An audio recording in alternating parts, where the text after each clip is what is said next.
The final chapter of the Gospel of Luke shows the awareness of the author of the problematic aspects of ascribing Davidic messiahship to Jesus. It likewise points to a quest for solution. In this chapter, we first are told about two of Jesus' disciples going a few days after their teacher's crucifixion to a village called Emmaus in the vicinity of Jerusalem. At least one of the existing traditions locates Emmaus somewhere near the place we are now. On that side, there are archaeological excavations and a monastery. Behind me you can see a Roman bath, roughly from that period, which might have belonged to the city of Emmaus. In those days it was a secluded spot, but now we are pretty close to the main highway leading from Jerusalem to Tel Aviv. That's why the noise. On their way, the resurrected Jesus appears to the two disciples, but they did not recognize him. The following exchange then takes place. It's Luke chapter 24, starting from verse 17. And he, Jesus, said to them, "What is this conversation which you are holding with each other as you walk?" And they stood still, looking sad. Then one of them, named Cleopas, answered him, "Are you the only visitor to Jerusalem who does not know things that have happened there in these days?" And he, Jesus, said to them, "What things?" And they said to him, "Concerning Jesus of Nazareth, who was a prophet, mighty in deed and word before God and all the people, and how our chief priests and rulers delivered him up to be condemned to death and crucified him. But we had hoped that he was the one to redeem Israel.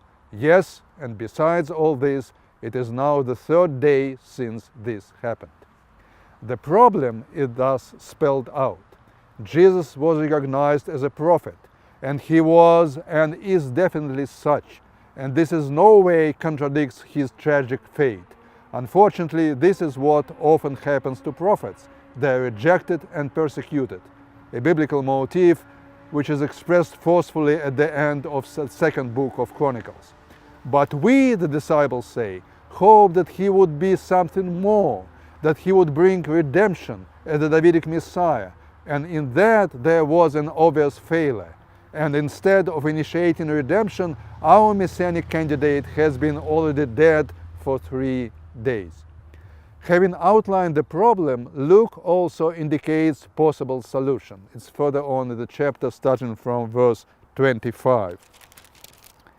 And he said to them, "O foolish men and slow of heart to believe all that the prophets have spoken. Was it not necessary that the Messiah should suffer these things and enter into his glory?" And beginning with Moses and all the prophets, he interpreted to them in all the scriptures the things concerning himself. The solution is thus to be found in a drastic reinterpretation of Scripture. In other words, what you have thought of as a picture of messianic salvation derived from Scripture should be amended, based on a previously hidden understanding of the same Scripture, revealed under Jesus' own authority. This reinterpretation now includes the motif of the Messiah's suffering and death, followed by his resurrection. We also have here a picture for a first century of the Common Era canonical outlook, with Scripture being perceived as containing the Torah of Moses and the prophetic writings. Interestingly enough, later on in the same chapter, when resurrected Jesus appears among the apostles in Jerusalem, this picture is amended. It's verse 44. Then he said to them, "These are my words which I spoke to you while I was still with you, that everything written about me in the Torah of Moses and the prophets and the Psalms must be fulfilled."